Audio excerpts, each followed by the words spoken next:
Bapak, Ibu, Saudara yang dikasihi Tuhan, Shalom, salam sehat untuk kita semua.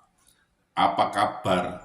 Sehat toh? Wah, sungguh luar biasa, mantap. Kita akan membaca Alkitab. Namun sebelumnya, marilah kita berdoa.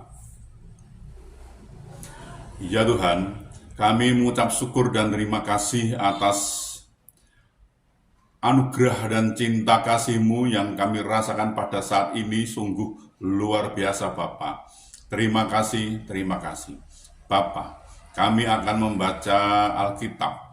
Tolonglah agar kami bisa mengerti apa yang Tuhan kehendaki, kami bisa melakukan, juga bisa memberitakan. Dalam nama Tuhan Yesus kami berdoa. Amin. Bacaan Alkitab dari Roma pasal 12 ayat 19 sampai ayat 21.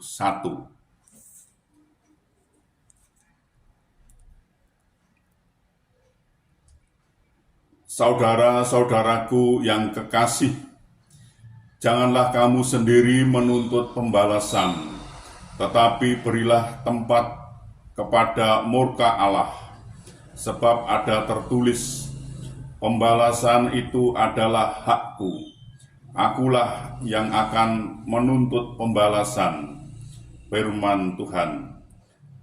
Tetapi jika seterumu lapar, berilah dia makan, jika ia haus, berilah dia minum.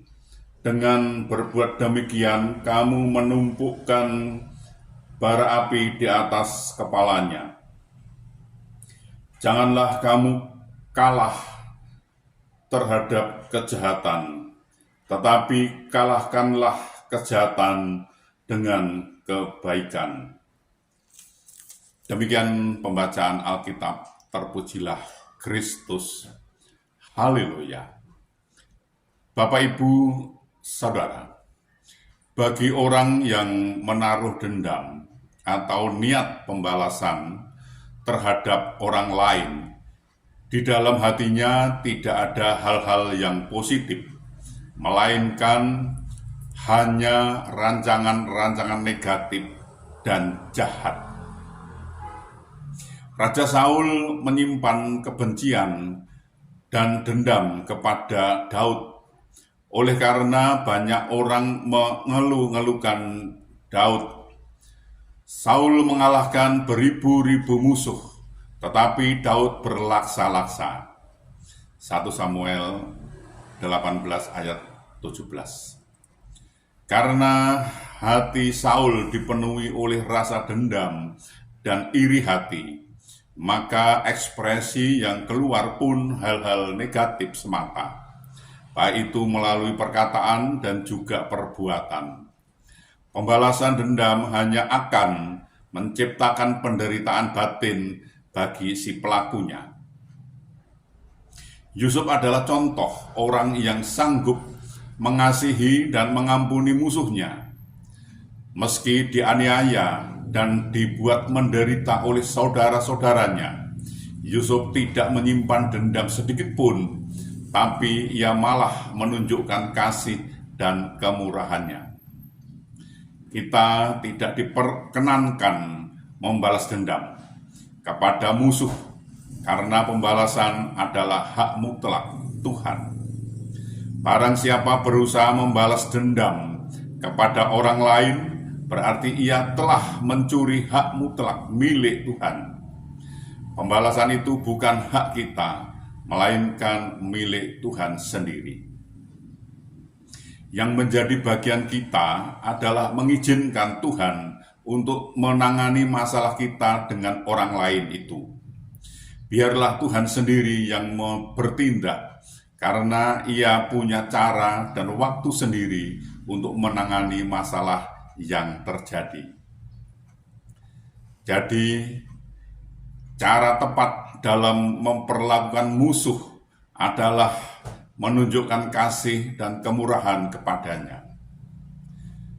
Mengasihi Bermurah hati dan mengampuni musuh adalah bagian kita.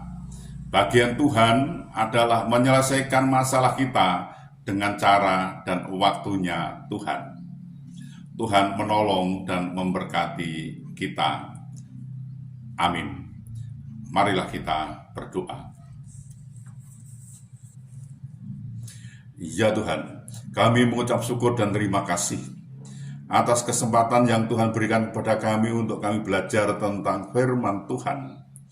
Firman-Mu mengajarkan, barang siapa membalas dendam kepada orang lain, berarti ia telah mencuri hak mutlak milik Tuhan.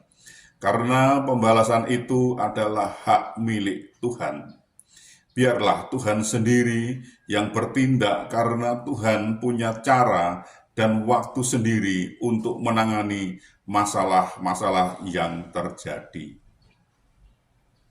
Bapak, ini pelajaran sungguh luar biasa, Bapak. Terima kasih, terima kasih.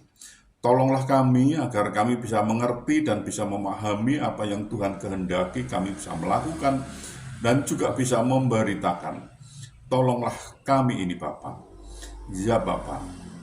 Kami juga berdoa. Kami juga memohonkan untuk saudara-saudara kami yang saat ini sedang sakit, Bapak. Mereka ada kelemahan tubuhnya, mereka tidak bisa berbuat banyak karena sakit. Kami mohon belas kasih Tuhan, tolonglah mereka Bapa. Sembuhkan mereka dan pulihkan mereka, sehingga mereka bisa pulih kembali, bisa beraktivitas kembali, dan Tuhan menolong mereka ini. Ya Bapak, kami juga berdoa, kami juga memohonkan untuk saudara-saudara kami, yang sampai saat ini belum bisa memenuhi kebutuhan keluarganya dengan baik. Mereka punya kesulitan masalah keuangan keluarganya, mereka tidak punya Bapak. Mereka sudah mencari dan mencari, namun mereka mengalami jalan buntu Bapak sepertinya.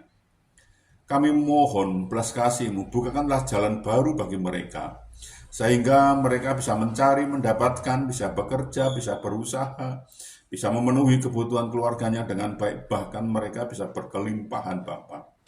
Dan juga bisa menjadi saluran berkat untuk orang lain Bapak. Tolonglah mereka ini.